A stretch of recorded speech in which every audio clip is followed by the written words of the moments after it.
उनका यह सत्ता का सपना, रिश्वत का सपना, भ्रष्टाचार का सपना, लूटने का सपना सब खत्म हो गया है।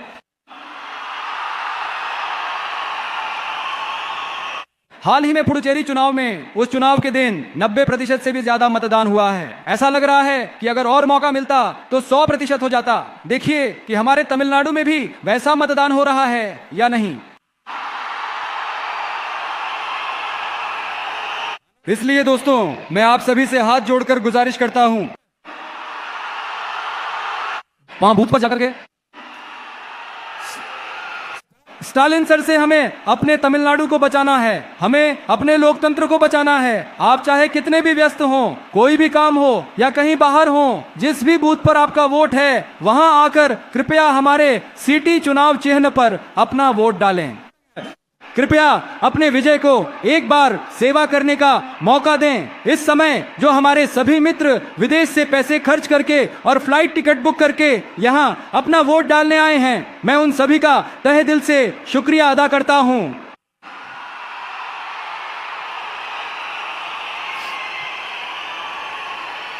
अब अगला वाला।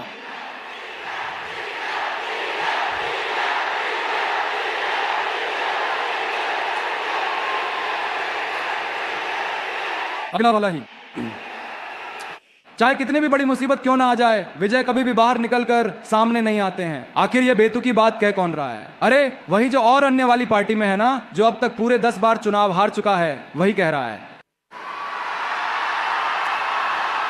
अभी तक ना सुधरने वाला एक शाख, वो अब ये कहने की कोशिश कर रहा है, वो मेरे अत्यंत अनुभवशाली महोदय।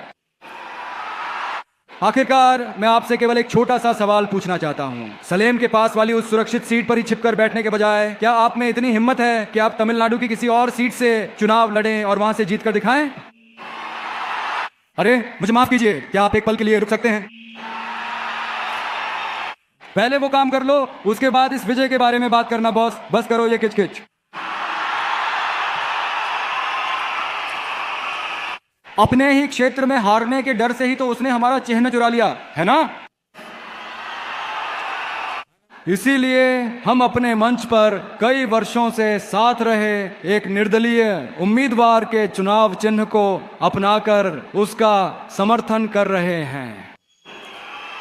इसलिए एडप्पाडी निर्वाचन क्षेत्र के लोगों, उस निर्दलीय उम्मीदवार के चुनाव चिन्ह यानी टीवी के निशान पर वोट डालना हमारे सीटी के निशान पर वोट डालने के बराबर है। तो एडप्पाडी निर्वाचन क्षेत्र के मेरे प्यारे भाइयों और बहनों, मेरी इस बात को आप लोग कभी भी भूलिएगा मत, क्योंकि ये जो डीएमके पार्टी है और इनके साथ जुड़ी